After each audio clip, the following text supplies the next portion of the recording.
SEC నిర్ణయాన్ని తప్పుపడుతూ ఎన్నికలు బహిష్కరిస్తున్నామని TDP అధినేత చంద్రబాబు ప్రకటించారు. పొలిట్ బ్యూరో నిర్ణయం మేరకు ఎన్నికలను బహిష్కరిస్తున్నట్లు ఆయన తెలిపారు. ఎంపీటీసీ, జెడ్పీటీసీ ఎన్నికల బహిష్కరణ కఠిన నిర్ణయమే అయినా తప్పడం లేదని వ్యాఖ్యానించారు.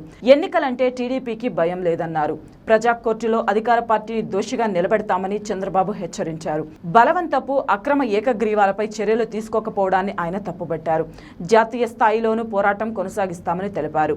అక్రమాలు జరిగిన ఎన్నికలను కొనసాగిస్తున్నారని దుయ్యబట్టారు. గతంలో కరోనా కారణంగా ఎన్నికలు వద్దని మాజీ ఎస్ఈసీ నిమ్మగడ్డ రమేష్ కుమార్ చెబితే తప్పుపట్టారని, ఇప్పుడు కరోనా సెకండ్ వేవ్ ఉందని ఎన్నికలు ఎలా పెడతారు అని ప్రశ్నించారు. కొత్త నోటిఫికేషన్ ఇస్తే పోటీకి తాము సిద్ధంగా ఉన్నామని చంద్రబాబు ప్రకటించారు. ఒక ఆవేదన, ఒక బాధ, అదే సమయంలో ఒక కఠిన నిర్ణయాలు కూడా తీసుకోవాల్సి వస్తుంది.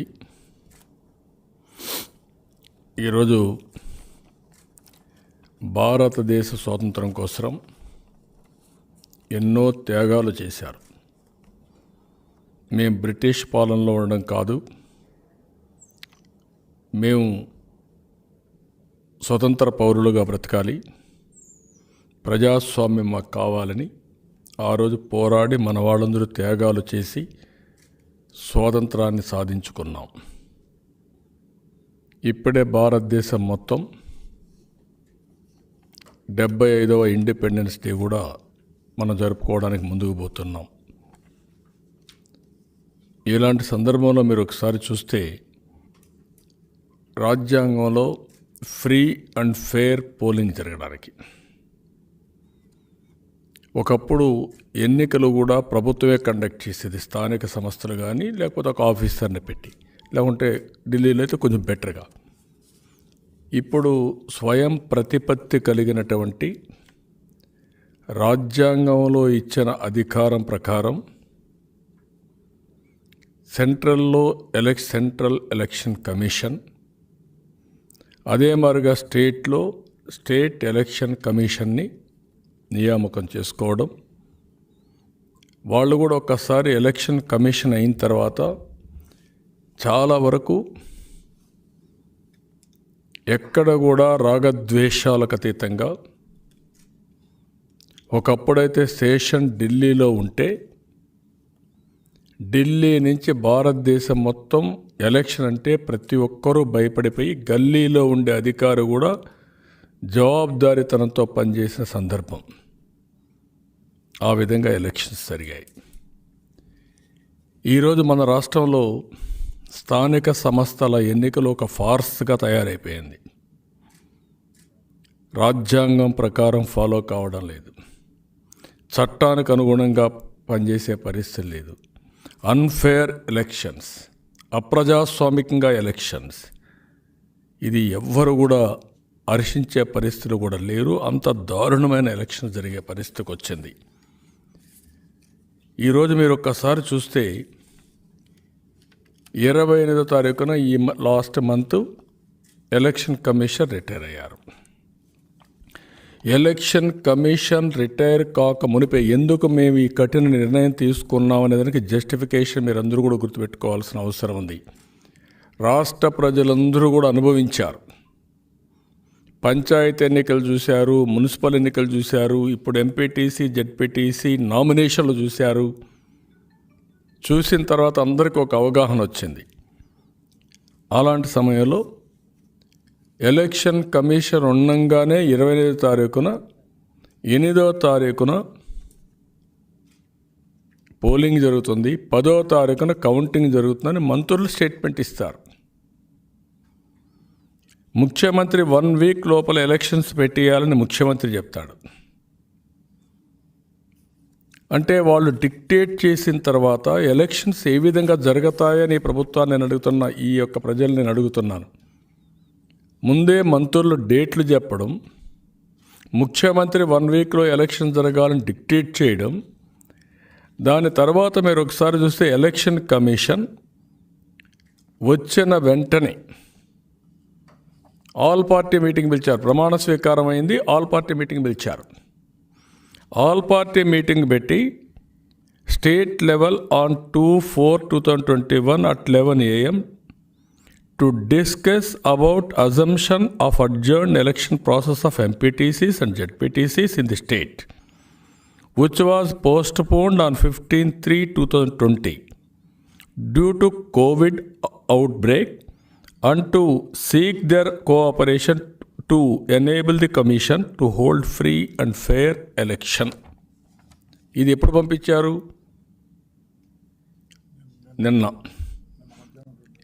నిన్న మధ్యాహ్నం 2 గంటలకు పంపించారు. ఎప్పుడు వచ్చింది ఇది? నిన్న సాయంత్రం మాకు వచ్చింది. ఈరోజు 11 గంటలకు మీటింగ్. 11 గంటలకు మీటింగ్ పెడితే నిన్న ఈవినింగే ఎన్నికలు అనౌన్స్ చేస్తారు. దేని పిలిచారు ఈ మీటింగు? ఎండార్స్ చేయడానికే. మీరు చేసే అప్రజాస్వామిక చర్యలు, అరాచక చర్యల్ని రాజకీయ పార్టీలు వచ్చి ఎండార్స్ చేయాలి. అన్డెమోక్రటిక్ థింగ్స్ మేము ఎండార్స్ చేయాలి. అంటే ఇది రాజకీయ పార్టీలని, ప్రజాస్వామ్యాన్ని అవమానించడం తప్ప ఇంకోటి కాదు. ఎందుకు రాజకీయ పార్టీలు మీటింగ్లు పెట్టి పిలిచారు? పిలిచిన తర్వాత ఎందుకు చేశారో సమాధానం చెప్పాలి. ఇంత మునిపే మీరు ఒకసారి చూస్తే ఫార్మర్ ఎన్నికల కమిషన్ రమేష్ కుమార్ ఉన్నప్పుడు ఒక లెటర్ రాశాడు గవర్నమెంట్ ఆఫ్ ఇండియాకి. ఎలక్షన్లో ఏదైతే ఇవన్నీ కూడా కోవిడ్ వచ్చిన తర్వాత ఎలక్షన్స్ జరిగిన తర్వాత ఒక లెటర్ రాశాడు. నేను అవన్నీ డాక్యుమెంట్స్ మీకు ఇస్తున్నా, ఎందుకు మేము ఇవన్నీ చేసామని. At the completion of stage 1 elections it self, which had witnessed unprecedented violence and intimidation by the ruling party. ఇది గవర్నమెంట్ ఆఫ్ ఇండియాకి సెక్రటరీ హోమ్కి రాసిన లెటర్ ఇది. తర్వాత ఇంకా further details. There were about 35 incidents of prevention of nominations, 23 incidents of forcible withdrawals and 55 incidents of violence targeting the principal political opposition parties that are Telugu Desam, BJP and Janasena. ఇంత స్పష్టంగా letter రాసి దీన్ని discuss చేయాలి, ఇవన్నీ కూడా చేయాలని నిన్న ప్రమాణ స్వీకారం చేసిన 1 అవర్లో వరలరామయ్య గారు పోయి రిప్రజెంట్ చేశారు. రిప్రజెంట్ చేసిన తర్వాత మీరు పొలిటికల్ పార్టీస్ మీటింగులు పిలుస్తామని చెప్పి, లీగల్ ఒపీనియన్ తీసుకుంటామని చెప్పి సాయంత్రానికి నోటిఫికేషన్ ఇచ్చారంటే దీన్ని ఏ విధంగా అర్థం చేసుకోవాలని నేను అడుగుతున్నా. ఇంకొక విషయం కూడా ఇక్కడ చూస్తే ఎంపీటీసీ ఎలక్షన్స్ ప్రజలందరూ గుర్తుపెట్టుకోవాలి. ఇది ఒకసారిగా జరిగింది. స్థానిక సంస్థల ఎన్నికలు జరుగుతూనే ఉన్నాయి.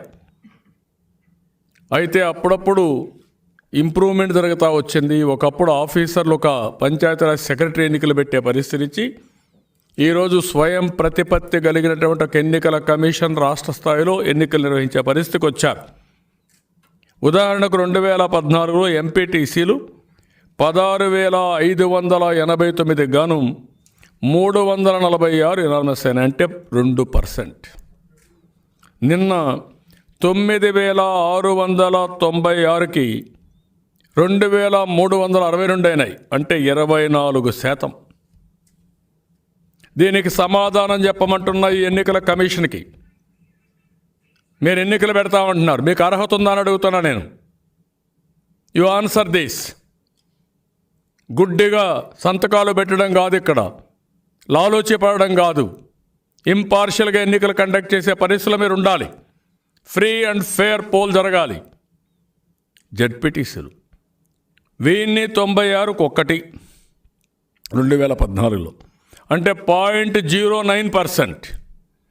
ఇప్పుడు ఎన్ని జరిగాయి? 652కు 126, అంటే 19% యునానిమస్ జరిగాయి. ముఖ్యమంత్రి పెద్ద పోటుగాడు. ఆయన జిల్లాలో ఎంపీటీసీలు 553కి 439 యునానిమస్ అవుతాయి, అంటే 79%. జెడ్పీటీసీలు 50కి 38 అవుతాయి, అంటే 76%. Answer this. అంటే ప్రజాస్వామ్యం అంటే అపహాస్యం చేసి రౌడీజం చేసి ఇష్టానుసారంగా చేయడం కాదు. 2479లో 1143 చోట్ల బలవంతపు ఉపసంహరణ, ఏకగ్రీవ ఎన్నికలు కావాలి వీళ్లకు. 216లో నామినేషన్లు తిరస్కరించారు. 325 చోట్ల నామినేషన్లకు అడ్డంకులు సృష్టించారు. ఇంకొక పక్కన జెడ్పీటీసీల్లో 96 చోట్ల బలవంతపు ఉపసంహరణ, 19 చోట్ల నామినేషన్లు తిరస్కరించడం, 8 చోట్ల నామినేషన్స్కు అడ్డంకులు క్రియేట్ చేయడం. ఎంత దారుణంగా తయారైపోయారంటే పోలీసులు ముందుగానే పోయి పోటీ చేస్తామంటే బెదిరిస్తారు, పోటీ చేయొద్దని హెచ్చరిస్తారు. కాదు మేము ఒక పార్టీలో ఉన్నాం మేము చేస్తామంటే కేసులు పెడతా ఉంటారు. ఎక్కడికక్కడ మీరు ఒకసారి చూస్తే ఎర్ర చందనం మీ ఇంట్లో పెడతాం, 2 బాటిల్ తీసుకొచ్చి పెడతాం, ఏదో కేసు పెడతాం, జైల్లో పెడతాం, దగ్గరగా చేయొద్దని చెప్పడం. ఆ తర్వాత కాదు అని నామినేషన్కి వెళితే నామినేషన్కి వెళ్ళినప్పుడు రానియకుండా అడ్డంకులు సృష్టించడం, ఎక్కడికక్కడ అడ్డం పడిపోవడం, అక్కడి నుంచి నామినేషన్లు రిజెక్ట్ చేసేయడం. ఎంత దారుణమండి. అదేవిధంగా ఫోర్జరీ ఇచ్చి నామినేషన్లు ఉపసంహరించడం, ఎక్కడ చూసినా బలవంతపు ఏకగ్రీవాలు. అడుగడుగున ఎన్నికల కమిషన్ కానీ ఏమి రూల్స్ లేవు, కోడ్ ఆఫ్ కండక్ట్ లేదు, ఏమీ లేదు. ఇది అయిన తర్వాత వాలంటీర్లు బెదిరిస్తారు. నువ్వు వస్తే అమ్మ ఒడి లేదు, లేకపోతే పెన్షన్లు రావు, రేషన్ కార్డు ఉండదు, అదే మరిగా ఫార్మర్స్ రైతు భరోసా ఉండదు, కాపు నేస్తం కానీ అన్నీ కూడా ఏమీ ఇవ్వమని బెదిరించడం. మాకు తెలిసిపోతుంది అని బెదిరించి ఓట్లు వేయించుకోవడం. ఇదైన తర్వాత డబ్బులు విపరీతంగా డిస్ట్రిబ్యూట్ చేయడం, వసూలు చేయడం, ఆ డబ్బులు తీసుకురావడం, మళ్ళా ఖర్చు పెట్టడం, ప్రలోభాలు పెట్టడం, ఇష్టానుసారంగా చేయడం. ఇంత మునుపు కౌంటర్ మ్యాండ్ కూడా చేశారు.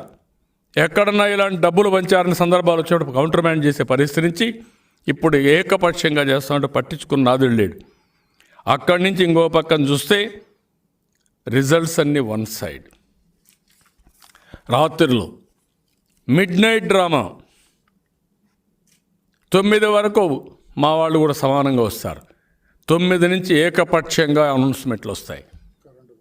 కరెంట్ పోతుంది, ఏజెంట్లు బయట తీసుకొస్తారు, కౌంటింగ్ ఏజెంట్ని వన్ సైడ్ అనౌన్స్ చేస్తారు.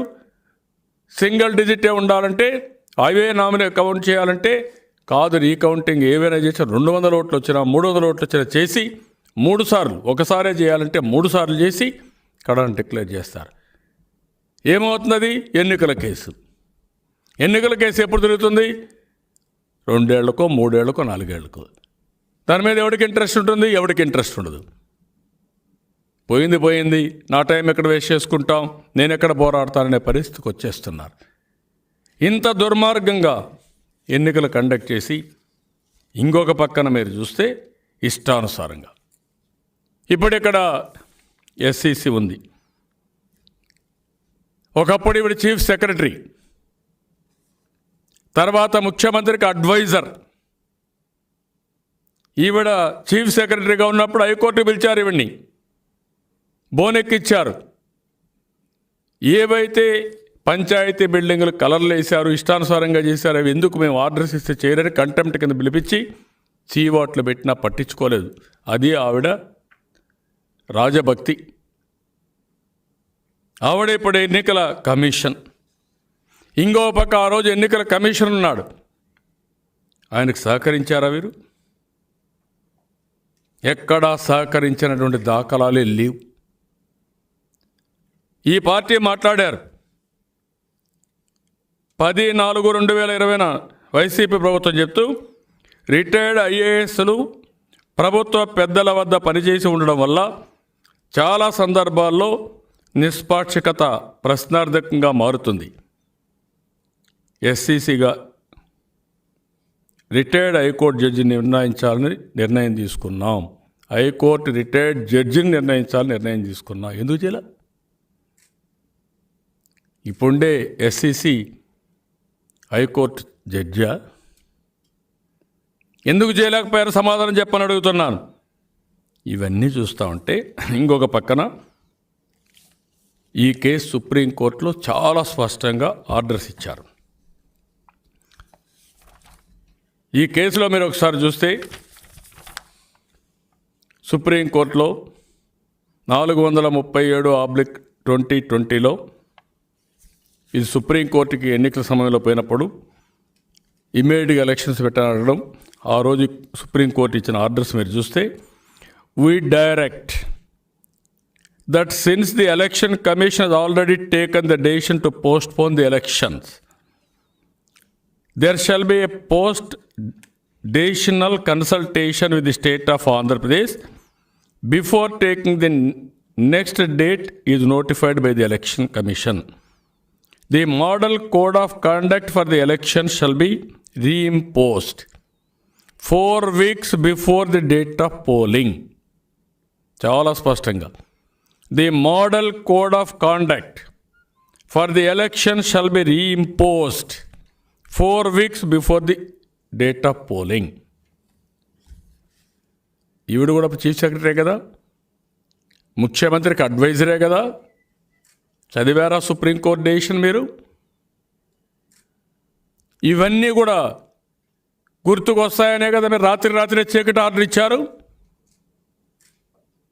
ఎందుకు ఇచ్చారు నేను నోటిఫికేషన్? You answer this. అంటే సుప్రీంకోర్టు వైలేషన్ పర్వాలేదు, ఏముంది, చీవాట్లు పెడతారు, అంతే కదా. ఆ పరిస్థితికి వచ్చేసారు మీరు. థిక్ స్కిన్డ్ అయిపోయారు. ప్రజాస్వామ్యం ఏమైనా పర్వాలేదు, సాంప్రదాయాలు ఏమైనా పర్వాలేదు, కోర్టు డెసిషన్స్ ఏమైనా పర్వాలేదు, మీకు కావాల్సింది ఆ ఉద్యోగం కావాలి, ఆ కుర్చీ కావాలి. ఆ కుర్చీకి కక్కుర్తి పడేవన్నీ చేస్తున్నారు మీరు. అన్ని రాజకీయ పార్టీలు అపోజ్ చేశాయి. జనసేన హైకోర్టుకి వెళ్ళారు. మేము నిన్నే పోయి చెప్పాం, బీజేపీ చెప్పారు, సిపిఐ చెప్పారు, అందరూ చెప్పారు, కాంగ్రెస్ కూడా చెప్పారు, అందరూ చెప్పారు. ఎందుకు యాక్ట్ చేయలేదు మీరు? ఇంత స్పష్టంగా we further direct that the present development activities which have already been undertaken shall not be interrupted till the model code of conduct is reimposed. However, if the state government wishes to undertake any fresh development activities, they shall do so only with the prior permission of the respondent, that is election commission. ఇంత స్పష్టంగా orders ఇస్తే ఏమాత్రం సిగ్గుపడకుండా, ఏమాత్రం సంకోచించకుండా, ఇంత day time murder of democracy ఎక్కడ, ఏంటి, ఎవడిచ్చాడు మీకు ఈ అధికారం? ఇంకొక పక్కన చూస్తూ ఉంటే ఏదైతే ఎన్నికల కమిషన్ ఇటీవల కోర్టులో అఫిడవిట్ వేసినప్పుడు, ఏదైతే ఇవన్నీ జరిగినప్పుడు అరుణ్ కుమార్ గోస్వామి, జస్టిస్ ప్రవీణ్ కుమార్ ఇచ్చినప్పుడు, జడ్జిమెంట్ ఇచ్చినప్పుడు, ఎన్ని ఎలక్షన్స్ పోస్ట్ పోన్మెంట్ ఇచ్చినప్పుడు, however the honorable Supreme Court directed that there shall be a post-decisional consultation with the state of Andhra Pradesh before the next date is notified by the election commission. As the elections were postponed, the honorable Supreme Court directed that the model code of conduct for the election shall be reimposed 4 weeks before the notified date of polling. It was also directed that the developmental activities which had already been undertaken shall not be interrupted till the model code of conduct is reimposed. Reimpose నిన్న చేస్తే 4 weeks ఉండాలి కదా. ఇది election commission వేసినటువంటి affidavit అవునా కాదా? Once election commission affidavit వేస్తే దానికి మీరు బద్దులవునా కాదా? I'm asking straight question. అంటే ఎలక్షన్ కమిషన్కి ఒక్కొక్కరికి ఒక రూల్స్ ఉంటాయా? కోర్టు డైరెక్షన్ మీ ఇష్ట ప్రకారం ఫాలో అవుతారా మీరు?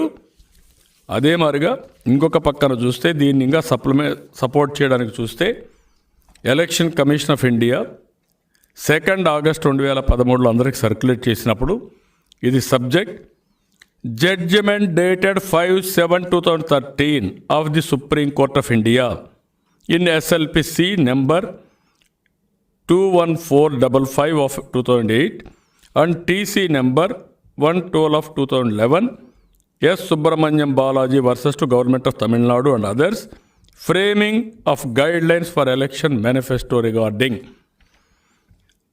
I am directed to invite a reference to Commission's letter so and so dated 8 July 2013 in the above matter.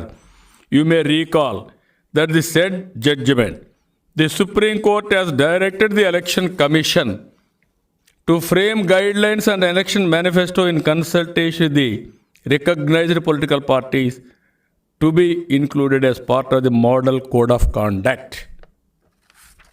Model Code of Conduct ఎట్లా మీరు ఇంట్రొడ్యూస్ చేస్తారండి? Without calling them, without discussing them. ఏకపక్షంగా ఇన్ని జడ్జిమెంట్లు ఉంటే ఈ judgements అన్నీ కూడా violate చేసి ఇష్టానుసారంగా మీరు చేశారంటే ఎవరిచ్చారు మీకు అధికారం? నిన్న కూడా మేము మా వాళ్ళు పోయినప్పుడు ఒకే విషయం అడిగారు. ఇంకొక విషయం కూడా మీరు చూడాలి. నిమ్మగడ్డ రమేష్ కుమార్ ఆ రోజు ఎలక్షన్స్ పోస్ట్ పోన్ చేస్తే కోవిడ్ వేవ్ ఉందని, డే బై డే ఇంక్రీజ్ అవుతున్నాయని తప్పులు పట్టిన మీరు ఇప్పుడు సెకండ్ కోవిడ్ వేవ్ ఉంటే ఇంత హంగామా చేసి ఇంత అర్జెంటుగా పెట్టారంటే ఇది రాజకీయ స్వార్థం కాకుండా ఇంకా ఏముందో మీరు చెప్పాల్సిన అవసరం ఉంది. ఇక్కడ చాలా దుర్మార్గం ఇది. దొంగ పోలీస్ ఇద్దరు కలిసిపోతే ఏమవుతుందో అదే జరుగుతూ ఉంది. ఇక్కడ ఒక నేరస్తులు పోలీస్ కలిసిపోయారు. దుర్మార్గంగా చేస్తున్నారు, ఇష్టానుసారంగా చేస్తున్నారు. మీకు ప్రజాస్వామ్యం లేదు, రాజ్యాంగం లేదు, చట్టం లేదు.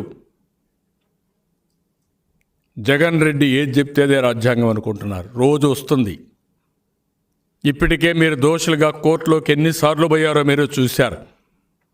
ఇదే జరిగితే భవిష్యత్తులో దీనికంతా కూడా పరిహారం చెల్లించే రోజు వస్తుంది. ఆ విషయం మీరు గుర్తుపెట్టుకోవాల్సిన అవసరం ఉంది. ఏమడిగామండి మేము? ఫ్రెష్ నోటిఫికేషన్ ఇమ్మన్నాం. మేము పోటీ చేయడానికి సిద్ధంగా ఉన్నాం. ఎప్పుడు చేశారు ఇది? 1 year అయింది. ఆ 1 yearకి ముందు నువ్వు వేసిన 1 year 26 రోజులు అయింది. ఇప్పటికి 13 నెలలు అయింది. 13 నెలలకు ముందు ఈ నోటిఫికేషన్ ఇస్తే 100 మంది పొలిటికల్ పార్టీ అభ్యర్థులు చనిపోయారు. రికగ్నైజ్డ్ పొలిటికల్ పార్టీ అభ్యర్థులు 100 మంది చనిపోయారు. అలాంటి సందర్భంలో ఫ్రెష్ నోటిఫికేషన్ ఇమ్మని మేము కోరాం. ఇంకొక పక్కన ఏదైతే ఎన్నికల పోస్ట్పోన్ చేయాలి, ఫ్రెష్ పిలవాలని కోర్టులో కేసు పెండింగ్ ఉంది. సుప్రీంకోర్టు జడ్జిమెంట్స్ కానీ హైకోర్టుల అబ్జర్వేషన్స్ కానీ ఇక్కడ ఉన్నాయి. ఇన్నుంటే ఏకపక్షంగా రాత్రికి రాత్రే ఈ డెసిషన్ తీసుకోవడంలో ఏమాత్రం న్యాయం ఉంది? సమాధానం చెప్పమని అడుగుతున్నా. Answer this. ఇంకొక పక్కన పంచాయతీలను 4 ఫేసెస్లో పెట్టారు. 2014 కూడా ఎంపీటీసీలు జడ్పీటీసీలు 2 ఫేసుల్లో పెట్టారు. ఈసారి ఒకే ఫేసులో పెట్టారు. ఏమంత తొందర? నిన్న సాయంత్రం నోటిఫికేషన్, 8వ తారీఖున పోలింగ్, 10వ తారీఖున కౌంటింగ్. ఇంకో పక్క తిరుపతి ఎలక్షన్లు జరుగుతున్నాయి. తిరుపతి ఎలక్షన్స్ ఉన్నా మీకు లెక్కలేదు. తిరుపతి ఎలక్షన్స్ అయినాక ఎందుకు పెట్టకూడదు అంటే, ఒక పక్క తిరుపతి ఎలక్షన్ ఉన్నాయి, ఒక పక్క 4 విడతల్లో ఎలక్షన్స్ జరిగాయి, పంచాయతీ ఎలక్షన్లు. ఒక పక్క లాస్ట్ టైం 2 విడతలు జరిగాయి, ఇప్పుడు ఒకే రోజు పెట్టేయాలి. అంటే ఏంటి మీ ఉద్దేశం? ఇష్టానుసారంగా పోలీసులు కూడా వన్ సైడ్గా పనిచేసి వాళ్ళకు అనుకున్న వాళ్ళని డిక్లేర్ చేసుకోవాలి ఏకపక్షంగా. దానికోసం ఇష్టానుసారంగా చేసే పరిస్థితికి వచ్చారు. నేను అడుగుతున్నా, నిన్న ఉదయం ఛార్జ్ తీసుకోవడం 10 గంటలకు, అక్కడి నుంచి గవర్నర్ కలవడం, 1 అవర్లో పోయి మా వాళ్ళు ఈ అర్జెన్సీ వీళ్ళకి తెలుసు కాబట్టి పోయి రిప్రజెంటేషన్ ఇవ్వడం, సాయంత్రం కలెక్టర్స్ కాన్ఫరెన్స్ పెట్టుకోవడం, ఆ తర్వాత ఇమ్మీడియట్గా నోటిఫికేషన్ ఇవ్వడం. ఆగా మేఘాలపైన నిర్ణయాలు ఏమంత కొంపలు గొలిపినాయా? కనీసం మీకు అవగాహన ఉందా? ఓకే, మీరు ముఖ్యమంత్రి గారి దగ్గర సెక్రటరీగా పనిచేశారు, ప్రైవేట్ సెక్రటరీగా అడ్వైజర్గా పనిచేశారు అంటే ఆయన ఇన్స్ట్రక్షన్సే మీరు ఫాలో కావాలన్నా? ఎస్సీసీ ఏంటి డ్యూటీస్, ఇక్కడ ఏమేమి జీవోలు ఉన్నాయి, పరిస్థితి ఏముంది, దీన్ని స్టడీ చేయాల్సిన బాధ్యత మీకు లేదా? కోర్టులో ఇది లిటిగేషన్ అయింది, ఏ కోర్టులో ఎలాంటి అబ్జర్వేషన్స్ ఉన్నాయి, కనీస సాంప్రదాయాలు మీరు పాటించే పరిస్థితి కూడా మీకు లేదా? నెక్స్ట్ డే మీటింగ్ పెట్టి ముందు రోజు అనౌన్స్మెంట్. ఇవన్నీ కూడా చూస్తే ఈ ప్రభుత్వం చాలా బరిదెగించారు. నిన్న మొన్న మీరు చూస్తే సర్పంచెస్ పవర్స్ కూడా కట్ చేశారు. రాజ్యాంగ సవరణ 73, 74 తీసుకొచ్చారు. దేశంలో ప్రధానమంత్రి దేశానికి ఎంత ముఖ్యమో, రాష్ట్రానికి ముఖ్యమంత్రి ఎంత ముఖ్యమో, గ్రామానికి సర్పంచ్ కూడా అదే మరి ఉండాలని 73, 74 అమెండ్మెంట్ తీసుకొచ్చి, కాన్స్టిట్యూషన్ అమెండ్మెంట్ తీసుకొచ్చి సర్పంచెస్కి డైరెక్ట్గా ఢిల్లీ నుంచి డబ్బులు పంపించే పరిస్థితి తీసుకొచ్చారు. ఫైనాన్స్ కమిషన్ డబ్బులు కానీ, నరేగా డబ్బులు కానీ నేరుగా వాళ్ళకి వస్తామంటే వీళ్ళు ఒక ఇది తీసుకొచ్చి విఆర్ఓకి చెక్ డ్రాయింగ్ పవర్స్ ఇచ్చారు. ఒకప్పుడు అక్కడ ఉండే హెల్త్ ఇన్సూరెన్స్ అందరూ కూడా వాళ్ళ కింద పనిచేసే పరిస్థితి వాళ్ళందరినీ తీసి వీళ్ళు ఇష్ట ప్రకారం చేశారు. ఇవన్నీ చూసిన తర్వాత, ఈ ప్రభుత్వాన్ని చూసిన తర్వాత ఏమాత్రం కూడా ప్రజాస్వామ్యం పైన గౌరవం లేనిది, అంబేద్కర్ రాసిన రాజ్యాంగాన్ని అమలు చేయాలనే ధ్యాస ఆలోచన లేని ప్రభుత్వం, చట్టం, న్యాయం లేకుంటే కోర్టులంటే కనీస ధైర్యం, కనీస మర్యాదలో పాటించిన ప్రభుత్వం, గౌరవం లేని ప్రభుత్వం, ఇష్టానుసారంగా బ్లాక్మెయిల్ చేసి, భయభ్రాంతులను చేసి, ఇలాంటి ఉన్మాద చర్యలతో ఇష్టానుసారంగా చేయాలనుకుంటున్నారు. ఇలాంటి ప్రభుత్వంలో, ఇలాంటి ఎన్నికల కమిషన్లో న్యాయం జరుగుతుందని మాకు నమ్మకం లేదు. నిన్న జరిగిన సంఘటనే ఉదాహరణ.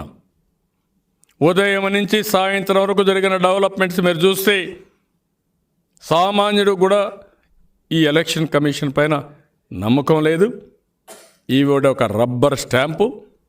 ముఖ్యమంత్రి ఆఫీసులో ఎవరైతే అక్కడ ఒక మనిషిని పెట్టుకొని చేస్తున్నారో వాళ్ళు ఏం చెప్తే అది చేయడం తప్ప, ఎక్కడ సంతకం పెట్టమంటే అక్కడ సంతకాలు పెట్టడం తప్ప, ఒక స్వయం ప్రతిపత్తి కలిగిన ఎలక్షన్ కమిషన్గా వ్యవహరించే పరిస్థితులు లేరు.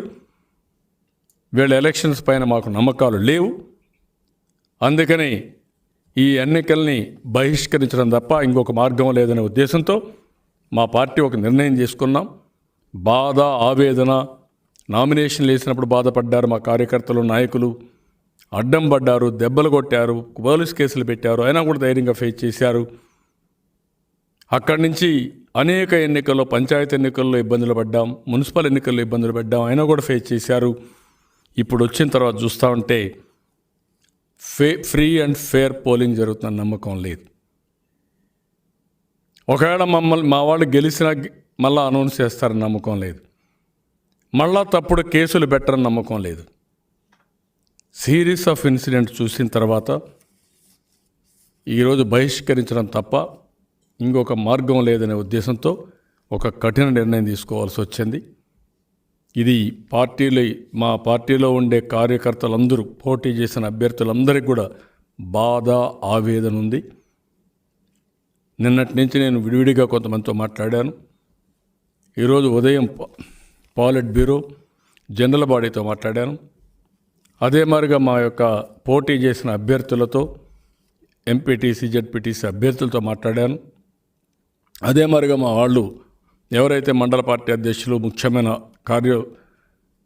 ప్రోగ్రాంలో ఉన్నారో, పార్టీలో పనిచేస్తున్నారో వాళ్ళందరితో మాట్లాడాను. కీలక బాధ్యతలు వహించి అందరితో మాట్లాడాను.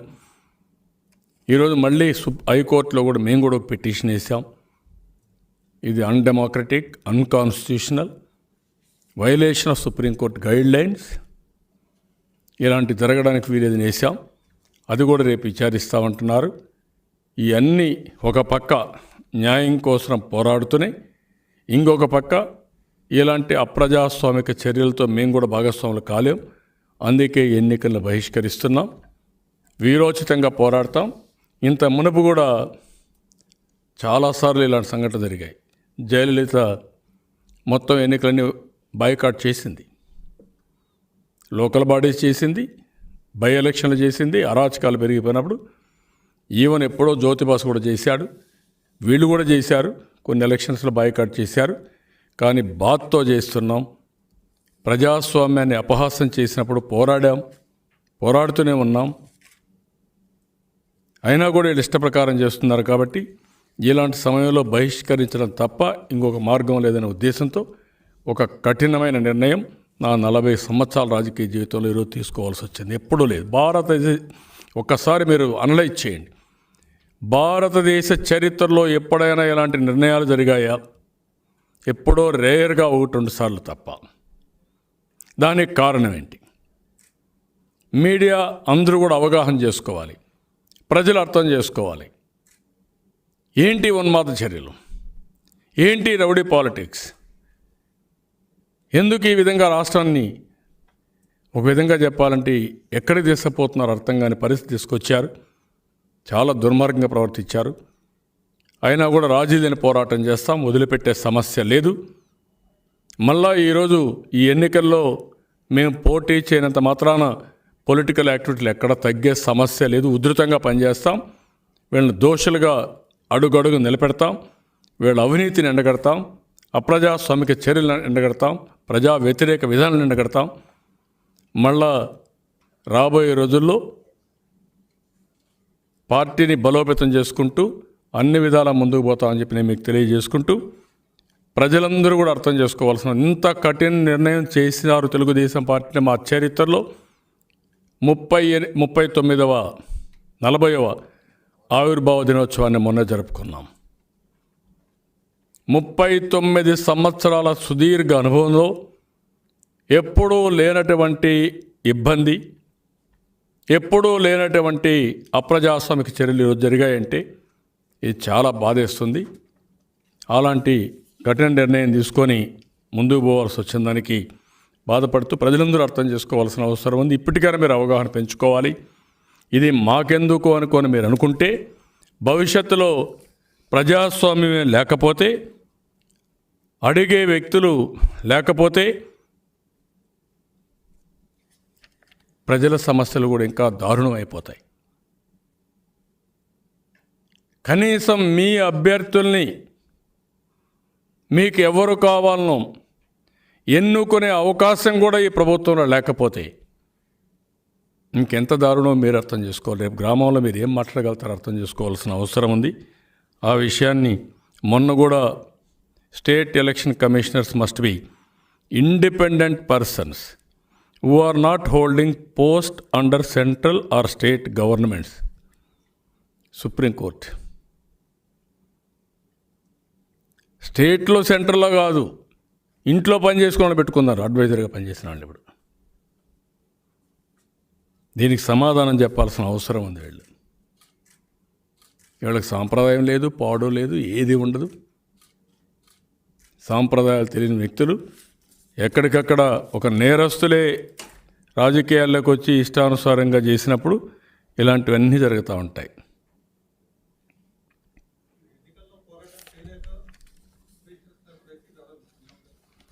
తిరుపతిలో పోరాడంలో మేము ఏ ఎలక్షన్లో పోరాడాలో తెలుగుదేశం పార్టీ ఎలక్షన్ అంటే తెలుగుదేశం పార్టీ కొత్త, రౌడీలతో పోరాడడం కొత్త, నేరస్తులతో పోరాడడం కొత్త. మాకు అప్రజాస్వామికంగా ఉండే వ్యక్తులతో పోరాడడం కొత్త, పోలీసు వ్యవస్థతో పోరాడడం కొత్త, వీళ్ళ అవినీతితో పోరాడడం కొత్త. మాకు నీతి నిజాయితీగా పనిచేసాం 40 ఏళ్ళు రాజకీయాల్లో. అదే మార్గం మీరు చూస్తే ఎప్పటికప్పుడు ప్రజాస్వామ్య పద్ధతిలో పనిచేసాం. ప్రజలంటే ఎప్పటికప్పుడు బాధ్యతతో వ్యవహరించాం. అంతేగా ఎన్నేళ్ళు అంటే వీళ్ళ రాజకీయ జీవితం ఎక్కడి నుంచి వచ్చాయండి? వీళ్ళ అబ్బ సొమ్ము అంటే డబ్బులు కట్టలు కట్టలు దించి పంచుతారా మీరు? అంటే ఏమనుకుంటున్నారు మీరు? డబ్బులతో ప్రజాస్వామ్యాన్ని అపహాస్యం చేస్తారా మీరు? అదే సమయంలో పోలీసుతో రాజకీయం చేస్తారా మీరు? ఎలక్షన్స్ కండక్ట్ చేస్తారా మీరు? అధికార యంత్రాంగం పైన ఒత్తిడి తీసుకొచ్చి మీ ఇష్ట ప్రకారం బెదిరించి వాళ్ళ దగ్గర తప్పుడు పనులు చేయిస్తారా మీరు ఎలక్షన్లో? You answer this.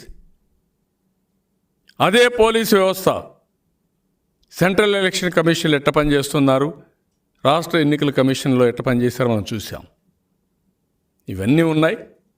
Telugu Desam party ఎన్నికలంటే ఎప్పుడు భయపడదు, ఎన్నికపోయే సమస్య లేదు.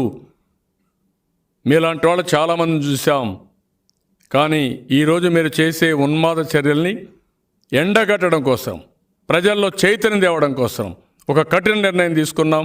ఆ నిర్ణయమే ఎన్నికల బహిష్కరణ.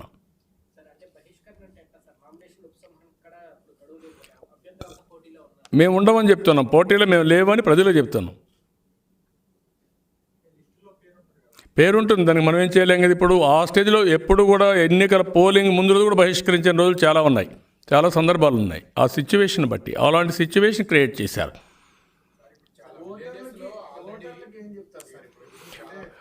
ఓటర్లకే చెప్తాను నేను, మీరు అన్నీ కూడా 2 ఎలక్షన్లు మీరు చూశారు. పంచాయతీ ఎలక్షన్లు చూశారు, మీరు డైరెక్ట్గా విట్నెస్ చేశారు. మున్సిపల్ ఎలక్షన్లు చూశారు, డైరెక్ట్గా విట్నెస్ చేశారు. ఇది 3వ ఎలక్షన్. 3వ ఎలక్షన్లో కనీసం సుప్రీంకోర్టు, హైకోర్టు సాంప్రదాయాలు కూడా పాటించకుండా మీరు చేశారు. కాబట్టి చేయడమే కాదు, ప్రజల్లో చైతన్యం తీసుకొస్తాం, డిబేట్ చేస్తాం, ఇంటింటికి తీసుకెళ్తాం, ఆ పని కూడా చేస్తాం. చేసి ప్రజల్లో చైతన్యం తీసుకొచ్చి ప్రజా కోర్టులో ఈ పార్టీని దోషులుగా నిలబెడతాం. ఎందుకు ఈ కఠిన నిర్ణయం తీసుకున్నారో ప్రజలు కూడా గుర్తించే పరిస్థితి తీసుకొస్తాం. పార్టీ కార్యకర్తల్ని పోటీ చేసే అభ్యర్థులను అడిగడిగిన అడ్డుకుంటమే కాకుండా ఎన్నికల్లో పోటీ చేయకుండా ఇబ్బంది గురి చేస్తున్న అంశం పైన మీ పార్టీ ఇప్పటికీ బహిష్కరించారు. దీనిపైన రాజీలేని పోరాటం జాతీయ స్థాయిలో చేసే అవకాశాలు ఉన్నాయి. రాష్ట్ర స్థాయిలో చేస్తాం, క్షేత్రస్థాయిలో చేస్తాం, దేశ స్థాయిలో కూడా విల్ టేక్ ఇట్ అప్.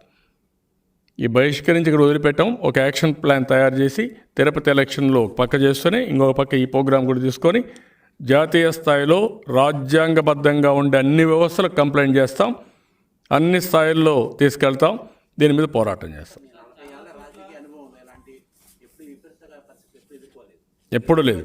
ఈ నేపథ్యంలో ఈ ఎన్నికలు స్టాండ్ తీసుకున్న నేపథ్యంలో సుప్రీంకోర్టుకి వెళ్ళి ఏమైనా ఎన్నికల కమిషన్ తీసుకున్న నిర్ణయం అవి కూడా చేస్తాం. హైకోర్టుకి వెళ్తాం, సుప్రీంకోర్టుకి వెళ్తాం, రేపే వేసాం, మళ్ళా వేస్తాం. Will fight. కోర్టు ద్వారా ఫైట్ చేస్తాం. నాట్ ఓన్లీ కోర్ట్, ప్రజాక్షేత్రంలో ఫైట్ చేస్తాం. రాజ్యాంగంలో ఉండే వ్యవస్థలు ఎవరైతే ఉన్నారో కాన్స్టిట్యూషన్ హెడ్స్కి అందరికీ రిప్రజెంట్ చేసి వాళ్ళని కూడా అప్రమత్తం చేస్తాం. ఇది చైతన్యం. 40 ఏళ్ళలో నా అంత సీనియర్ పాలిటీషియన్ కూడా ఎవడే లేడు. నా జీవితంలో ఎప్పుడు నేను ఇలాంటి ఎలక్షన్లు చూడబోను కూడా. అంత ఉన్మాద చర్యతో చేసే పరిస్థితికి వచ్చారు. కాబట్టి దీన్నంతా కూడా మళ్ళీ ఏ విధంగా దీనికి అంతం పలకాలనో పలికే వరకు పోరాడతాం. కలిసి వచ్చే అన్ని రాజకీయ పార్టీలు కలిసి చేసిపోతాం, కలిసి వచ్చే పార్టీలతో మాట్లాడతాం. చాలా చోట్ల పంచాయతీల్లో టీడీపీ పార్టీ హైయెస్ట్ మెజారిటీ గెలిచినటువంటి సందర్భాలు ఉన్నాయి. చాలా కష్టపడ్డారు, గెలిచారు, కార్యకర్తలు తిరిగారు, ఎదుర్కొన్నారు. సో మరి వాళ్ళు ఇప్పుడు అక్కడ ఎంపీటీసీని కూడా గెలిపించుకోవాలని చాలా పట్టుదలతో ఉన్నారు. మరి వాళ్ళకి నిరుత్సాహం కలిగించాల్సింది కదా, ఎలా చూస్తారు? నేనేమంటానంటే ఇది కఠిన నిర్ణయం అని చెప్పాను నేను. అందుకే ఆ కఠిన నిర్ణయం మేము తీసుకోవాల్సి వచ్చింది ఇక్కడ. ఎందుకంటే overall interest of the party ఈ నిర్ణయం చేసింది, overall interest of the society. దానికంటే కూడా రాజ్యాంగబద్ధంగా ఉండే వ్యవస్థలకి భంగం కలిగినప్పుడు, చట్టానికి వ్యతిరేకంగా పనిచేసినప్పుడు, నేరస్తులు పోలీసులు కలిసిపోయి చట్ట ఉల్లంఘన చేస్తూ ఉన్నప్పుడు ఒక డ్రాస్టిక్ డెసిషన్ తీసుకోవడం అవసరం. ఆ డ్రాస్టిక్ డెసిషన్ ఈరోజు తీసుకున్నాం. దీన్ని ప్రజల్లోకి తీసుకుపోతాం. తప్పకుండా దీనికి వడ్డీ కూడా నాట్ ఓన్లీ ప్రిన్సిపల్ అమౌంట్, వడ్డీతో సహా వాళ్ళు పే చేసే రోజు దగ్గరలో వస్తుంది. మీరే చూడబోతున్నారు. చేసాం, రేపు వస్తుంది.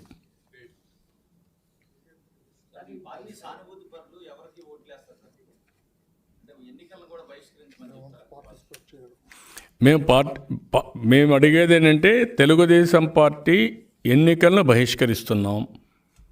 బహిష్కరించడానికి నేను కారణాలన్నీ ఇప్పుడు చెప్పాను. ఏ విధంగా పంచాయతీ ఎలక్షన్లు చేశారు, ఏ విధంగా మున్సిపల్ ఎలక్షన్లు చేశారు, ఏ విధంగా 8వ తారీఖే 28వ తారీఖున వీళ్ళు ముందే 8-10 ఎలక్షన్ జరుగుతాయని చెప్పారు. సీఎంఎట్ డిక్టేట్ చేశాడు. ఎన్నికల కమిషన్ యొక్క గత చరిత్ర, కనీసం సుప్రీంకోర్టు హైకోర్టు డెసిషన్స్ కూడా ఫాలో కాకుండా పోవడం, మేము అడిగింది ఫ్రెష్ ఎలక్షన్స్ పెట్టండి, మేము కూడా పార్టిసిపేట్ చేస్తామంటే దానినే ఓపిక కూడా లేకుండా వన్ సైడ్గా ఇచ్చేయడం, కోర్టులో కూడా వేసిన కేసుని ప్రీఎంప్ట్ చేయడం కోసం ఎన్నికలు అనౌన్స్ చేసి ముందుకు పోవడం.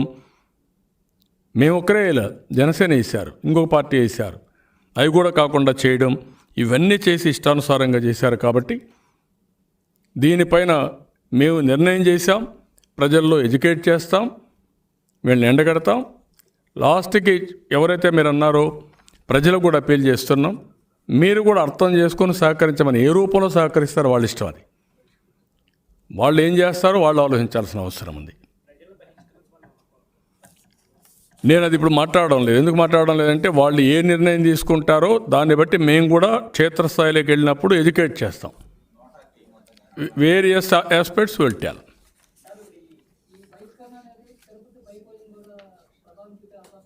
కాదు, ఇంకా పాజిటివ్గా ఉంటుంది.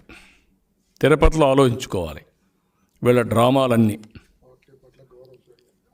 పార్టీ పట్ల గౌరవం పెరుగుతుంది, ప్రజాస్వామ్యం పైన మళ్ళా నమ్మకం పెరిగే చర్య ఇది. ప్రజాస్వామ్యాన్ని కాపాడుకోవడానికి, రాజ్యాంగ వ్యవస్థలు బాధ్యతగా ప్రవర్తించడానికి, అదే మాదిరిగా ఏదైతే అవకతవకలు ఇష్టానుసారంగా చేసి పోలీసులు మా ఇష్ట ప్రకారం చేస్తామనే దానికి ఇవన్నిటికీ విరుగుడుగా మేము చేశాం. ఇంకా మేము బరిదెగించి చేస్తాం, మీరేమీ చేయలేరు అంటే ప్రజలు, ప్రజాస్వామ్యవాదులే దీన్ని కాపాడుకోవాల్సిన అవసరం ఉంది. నేను అందుకే చెప్పాను, ఇష్టమయ్యి కాదు, చేతగా కాదు. 40 సంవత్సరాల్లో పోరాడిన పార్టీ ఇప్పుడు కొత్త అండి రాజకీయాలు. మాకు ఎన్నికలు కొత్త అండి. ఎన్ని ఎన్నికలు ఫేస్ చేయలేదండి. తెలంగాణలో ఉద్యమం తీవ్ర రూపంలో ఉన్నప్పుడు ఫైట్ చేశాం, ఇక్కడ ఫైట్ చేశాం, తీవ్రవాదులు తీవ్రంగా ఉన్న ప్రాంతాల్లో ఫైట్ చేశాం, కమ్యూనల్ వైలెన్స్ వచ్చినప్పుడు ఫైట్ చేశాం, ఫ్యాక్షన్ పాలిటిక్స్లో ఫైట్ చేశాం.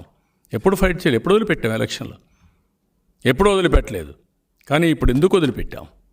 ఈ విషయం ప్రజలు అర్థం చేసుకోవాల్సిన అవసరం ఉంది.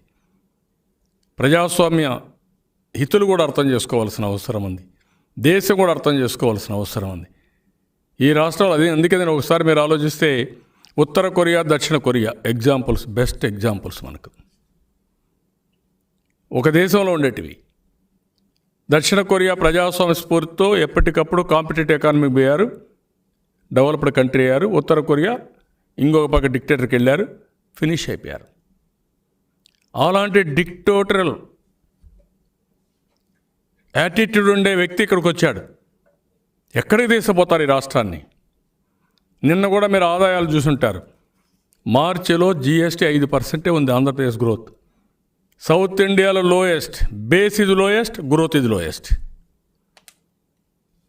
నిన్న ఎంత దారుణంగా బిహేవ్ చేస్తారంటే తిరుపతి ఎలక్షన్లో మీరు చూసుంటారు. పాండిచ్చేరి ఎలక్షన్లో వెళ్ళి పనిచేస్తారు. అక్కడ స్పెషల్ స్టేటస్ ఇస్తామని హామీ ఇస్తారు. ఇక్కడికి వచ్చి స్పెషల్ స్టేటస్ ఇవ్వాలని ఫైట్ చేస్తారు.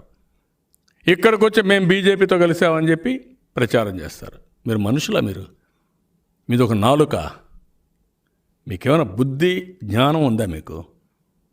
ఇంత బ్రూటల్గా నిన్ననే పోయి ఆడ ప్రచారం చేసి ఇక్కడికి వచ్చి అక్కడ స్పెషల్ స్టేటస్ ఇచ్చారు అని అక్కడ ఇచ్చేస్తే ఇక్కడికి వచ్చి మేము బీజేపీతో కలిసామని ప్రచారం చేసే పరిస్థితికి వచ్చారంటే మిమ్మల్ని ఏమనాలి? మీరు మనుషులు అనాలి మిమ్మల్ని.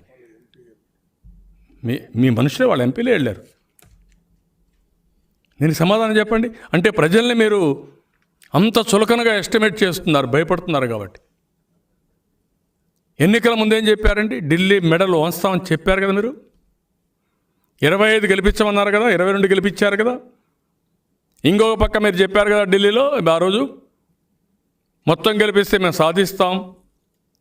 ఈరోజు మీకు 28 మందిని ఇచ్చారు కదా రాజ్యసభ, లోక్సభ కలిసి. ఎవరు మెడలు ఉంచారు? మీ మెడలు దించారు. మీరు ఆ విషయం గుర్తుపెట్టుకోవాలి. మీరు మాట్లాడతారా? సిగ్గు ఏమాత్రం ఉందా మీకు? మళ్ళా ఎదురుదాడి చేస్తారు మీకు నోర్లు ఉన్నాయని. ఆ రోజు ప్రత్యేక హోదా అనే శరణ్యం, ఉద్యోగాలు కావాలని మాట్లాడిన పెద్ద మనుషులు మీరు ఈరోజు ప్రత్యేక హోదాను అన్నిటిని తాకట్టు పెట్టేసి మళ్ళా వచ్చి ఈరోజు మళ్ళా మాట్లాడుతున్నారు మేము ప్రత్యేక హోదా కోసం మళ్ళా పోరాడతామని. ఏం పోరాడతారు మీరు? ఎన్నేళ్ళు పోరాడతారు? You answer this. అప్పుడు రాజీనామా చేయాలన్నారు కదా, ఇప్పుడు రాజీనామాలు చేయండి. మీకు ఓటు అడిగే హక్కు ఎక్కడుంది? 5 లక్షలతో గెలవాలంట తిరుపతిలో. గుద్దుకుంటారంట. గుద్దుకోండి చూద్దాం. తమాషాట్లాడుతున్నారు. ఏం సాధించారండి? ఓటు అడిగే హక్కు మీకుందా? ఒక్క ఓటు వేయడానికి కూడా మీకు అవకాశం ఉందా?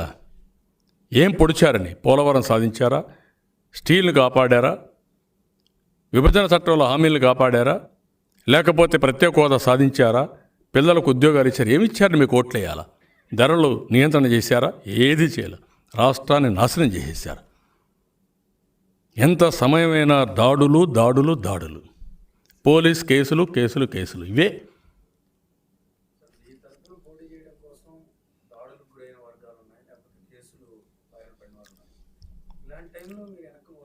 వెనక్కిపోలేదు.